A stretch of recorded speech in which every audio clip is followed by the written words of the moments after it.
11일 서울 지하철 노조가 예고한 파업까지 남은 시간입니다. 노조는 무엇보다 만성 적자를 해결하겠다며 사측이 꺼내든 정원 10% 구조조정 계획 철회를 요구하고 있습니다. 적자의 원인은 정부 정책인 무임승차 제도에 있는데 그 책임을 노동자에게 전가하고 있다는 이유에서입니다.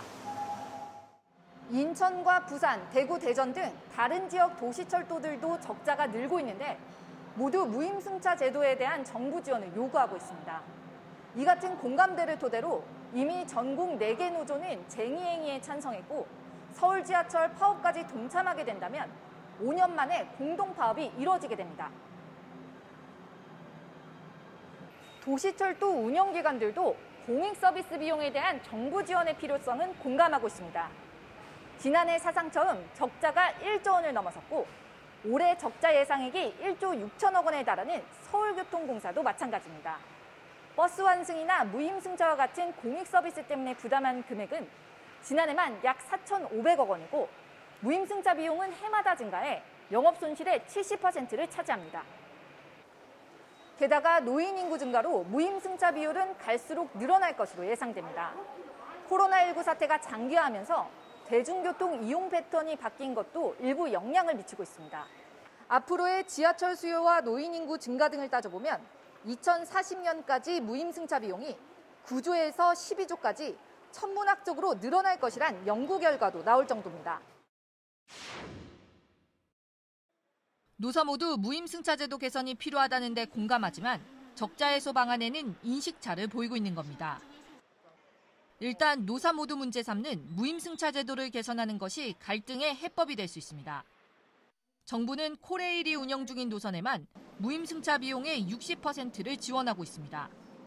때문에 지하철 노사는 물론 서울시까지 나서 무임승차 비용을 정부에서 지원해달라는 목소리를 내고 있습니다. 하지만 이를 위해서는 법 개정이 필요합니다. 이미 지난해 지하철 무임승차에 대한 국비 지원 내용을 담은 철도산업발전기본법 개정안이 국회에 발의됐지만 1년 넘게 관련 상임위에 계류 중입니다.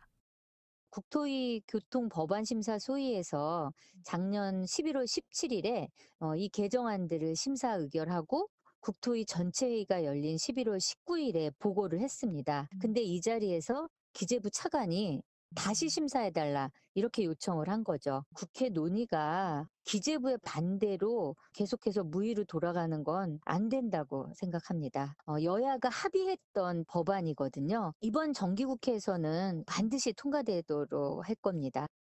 중앙 또는 지방정부의 지원을 전제로 무임승차 제도를 개선하는 안도 거론됩니다. 해외 주요 국가의 경우 운영기관에서 손실 비용을 부담하는 사례는 없는 것으로 조사됐습니다. 또 소득 수준과 연령, 시간대별로 무임승차 제도를 탄력적으로 운영 중입니다. 서울연구원 조사 결과 출퇴근 시간 요금 부과, 무임승차 연령 70살 상향 등을 통해 손실을 6%에서 34%까지 줄일 수 있는 것으로 나타났습니다. 지금 근본적인 대책이 없으면은 향후에 이 무임승차 제도라든가 그 지하철의 운영에 많은 어려움이 닥칠 거라고 예상을 하고 있습니다. 해외에 보면은 다양하게 이렇게 합의해서 쓰고 있습니다. 그래서 그런 부분들을 참고할 필요가 있다고 생각합니다. 6년째 동결된 지하철 요금 인상도 적자 해소의 한 방법이 될 수 있습니다. 서울 지하철 요금은 2015년부터 그대로입니다. 지난해 200원에서 300원가량 인상하는 안이 얘기됐지만 결국 실행되지 못했습니다. 지금 현재로서는 지하철 요금 인상 계획이 구체화된 것은 없고요. 코로나가 이제 장기화되면서 시민 생활 안정이 중요한 시기라고 판단이 돼서 서민 경제에 영향을 미치는 대중교통 요금 인상 논의가 좀 잠정 보류되고 있는 상황입니다.